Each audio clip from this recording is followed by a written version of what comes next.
ও মুমিন মুসলমান আল্লাহর গোলাম, আজ জমিনের মধ্যে সন্তান মায়ের কাছে কোনো ভরসা পায় না, বাবা সন্তানের কাছে কোনো ভরসা পায় না, সন্তান মায়ের কাছে কোনো ভরসা পায় না।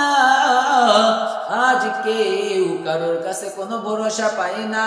আজ তুমি তাকায়া দেখো, বাংলার জমিনে মাদ্রাসায় পড়ুয়া সন্তান একটা মেয়ের প্রেমে পাগল হইয়া তার মায়ের গলা টিপে মারিয়া ফ্রিজের মধ্যে রাখিয়া দেয়।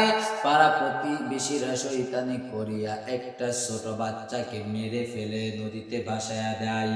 এর মুসলমান আল্লাহর গোলাম, আজ দুনিয়াতে শুধু শত্রু আর শত্রু। আজকে আমরা টাকার পিছে দৌড়াইতেছি, আজকে আমরা নিজেরা আল্লাহর পিছে দৌড়াইতেছি না। আল্লাহকে ভুলিয়া গেছি, নবীকে ভুলিয়া গেছি, কোরআনের সংবিধান ভুলিয়া গেছি। এই জন্য আজকে আমাদের সন্তানেরা আমাদের মা বাবাকে হত্যা করে ফেলে দেয়, আমাদের মা বাবারা সন্তানদেরকে হত্যা করে ফেলে দেয়। আজ জমিনের মধ্যে কোনো আদর্শ নাই। আজ আমরা ইহুদি খ্রিস্টানদের আদর্শ বাস্তবায়ন করার জন্য লেগে গিয়েছি। এই জন্য আমাদের সন্তানেরা আমাদের গলায় ছুরি ধরতে বাধ্য হয়, আমাদের সন্তানেরা আমাদেরকে ঘর থেকে তাড়াইয়া দেয়, আমাদের সন্তানেরা আমাদেরকে বৃদ্ধাশ্রমে পাঠাইয়া দেয়। এ মুমিন মুসলমান, আজকে যদি আমরা নবীর আদর্শে যদি আমরা আদর্শিত হইতাম, আমাদের ছেলে মেয়ে আমাদের পরিবারকে যদি নবীর আদর্শে যদি আদর্শিত করতাম, ও মুমিন শুনে নাও, আমাদের ঘরে কখনো অশান্তি আসতো না। আমাদের ছেলেরা কথা শুনতো, মেয়েরা কথা শুনতো। আজ মা বাবার উপরে ছেলেও কথা বলতো না, মেয়েও কথা বলতো না। আজকে আমরা এত উপরে উঠায় দিয়েছি, তার কারণে আমার আপনার ছেলে মেয়েকে আমি আর আপনি খ্রিস্টানের আদর্শ শিখাইতেছি, আমি আর আপনি নাস্তিক মুরতাদদের আদর্শে আদর্শিত করতেছি। এজন্য আমাদের সন্তানদেরকে কথা বললে তারা কথা শুনে না, আমরা চোখ উঁচু করলে তারা হাত উঠায় দেয়, আমরা হাত উঁচু করলে তারা পা রেডি করে রাখে। আমরা যদি তাদেরকে বলি খাইতে দিব না, তারা ঘাড় ধাক্কা দিয়ে ঘর থেকে বের করে বৃদ্ধাশ্রমে দিয়ে আসে। এইটার ফল শুধু আমরা। কারণ আমরা যদি আজকে ঠিক হইতাম, তাহলে আজকে আমাদের সন্তানেরা আমাদের গায়ে হাত তুলতে পারতো না, আমাদের সন্তানেরা আমাদেরকে উঁচু গলায় কথা বলতে পারতো না, আজকে আমাদেরকে বৃদ্ধাশ্রমে পাঠাইতে পারতো না। কারণ কি এত অপমান, এত অপদস্থ হওয়ার কারণ একটাই, কারণ আমরা আমাদের সন্তানদেরকে নবীর আদর্শে আদর্শিত করি নাই।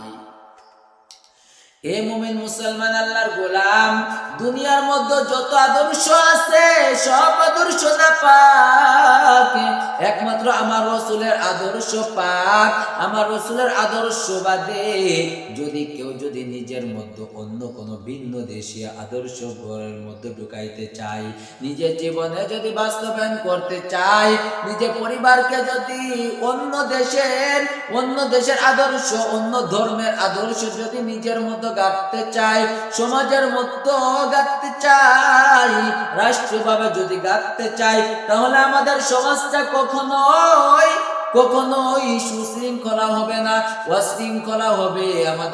আমাদের সমাজে কেউ কখনো কথা শুনবে না, আমাদের উপর অত্যাচার আসবে, নির্যাতন আসবে, জুলুম আসবে।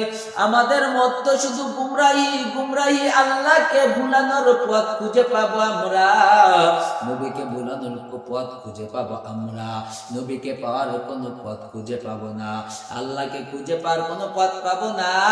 এজন্য মুমিন মুসলমান ভাই, আমার রাসূলের আদর্শ যারা মেনে নিয়েছে তাদের মতো ধন্য আর কেউ হতে পারে নাই, তাদের মতো দামি আর কেউ হতে পারে নাই, তাদের মতো সুন্দর আর কেউ হতে পারে নাই, তাদের মতো আল্লাহ ওয়ালা, আল্লাহ ভীরু আর কেউ হতে পারে নাই। যদি পৃথিবীর যে কোনো রাষ্ট্রপতি হোক, যে কোনো কোটি কোটি টাকার মালিকের আদর্শ যদি নিজের মধ্যে ঢুকায়, আমার রাসূলের আদর্শ বাদে, ও মুমিন মুসলমান শুনে নাও, আমার আর তোমার কপালটা পুড়ে গেছে। কারণ বর্তমান সমাজে দেখা যায় ওহর সন্তানেরা মাকে গলা টিপে মেরে ফেলতেছে, বাবাকে ঘাড় ধাক্কা দিয়ে বের করে দিতেছে, মা সন্তানকে মেরে ফেলে দেয়, বাবা সন্তানকে মেরে ফেলে দেয়। ও মুমিন মুসলমান, ভাই বোনকে মারতেছে, বোন ভাইকে মারতেছে, স্বামী স্ত্রীকে মারতেছে, স্ত্রী স্বামীকে মারতেছে। আজ কোথাও কোনো শান্তি নাই। তার কারণ একটাই, আজকে যদি আমরা নবীর আদর্শে যদি আদর্শিত হইতাম, তাহলে আমাদের আর কোথাও কোনো অশান্তি হইতো না, আমাদের আর কোনো কষ্ট হইতো না। আমরা আল্লাহর প্রেমিক যদি হয়ে যাইতাম, দুনিয়ার সমস্ত মানুষ আমাদের প্রেমিক হয়ে যাইত, আমাদেরকে সকলে ভালোবাসতো। আমরা যদি নবীর আদর্শে যদি আদর্শিত হইতাম, লক্ষ লক্ষ ইহুদি বেঈমান নাসারা নাস্তিক মুরতাদ তারা আমার রাসূলের আদর্শ দেখে মুসলমান হয়ে গেছে।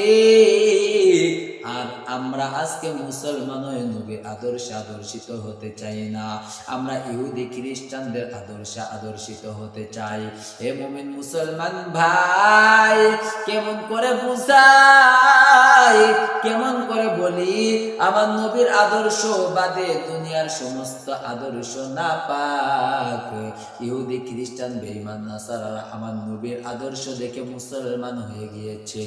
আর আমরা মুসলমান হয়ে আমার রাসূলের আদর্শে আমরা আদর্শিত হতে চাই না, আমরা রাসূলের উম্মত হয়ে রাসূলের আদর্শ মানতে চাই না। এ মুমিন মুসলমান আল্লাহর গোলাম, দুনিয়ার সমস্ত ফিতনা ফাসাদ একটা কারণে হয়, আমার রাসূলের আদর্শ না থাকার কারণে, আমার আল্লাহর সংবিধান না থাকার কারণে, কোরআনের সংবিধান না থাকার কারণে। এই জন্য আমাদের ঘরে বাইরে রাষ্ট্রভাবে সব জায়গায় দরকার আমার রাসূলের আদর্শ, আল্লাহর কোরআনের আইন বাস্তবায়ন করার জন্য। যদি আমরা আল্লাহর কোরআন রাসূলের আদর্শ যদি মেনে নেই, দুনিয়াতেও শান্তি পাইবা, আখিরাতেও শান্তি পাইবা।